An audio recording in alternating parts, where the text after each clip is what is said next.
Carrot కూర అన్నం. ఈరోజు అదే మా ఇంట్లో. ఇన్స్టాగ్రామ్లో 7,000 మంది ఫాలోవర్స్ని తీసేశాడు. ప్లస్ ఇప్పుడు వస్తున్నాయి కూడా చూపించట్లేదు.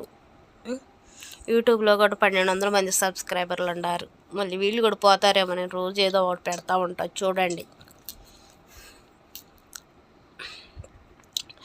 ఏదో ఒకటి కాదులే, తినేవే పెడతా. అన్నం ఏది తింటే అదే పెడతా. ఇప్పుడు కొత్తగా ఫాలోవర్స్ వస్తున్నా కానీ వాళ్ళని చూపించట్లేదు, తగ్గుతానే వెళ్తుంది. అంతకుముందు 19,000 మంది ఉంటే ఇప్పుడు 14,000 మంది. అందుకే యూట్యూబ్లో కూడా ఎందుకులే అని చెప్పేసి ఇప్పటి నుంచి ఏదో ఒకటి పెడతా ఉంటా, చూస్తూ ఉండండి. Bye bye.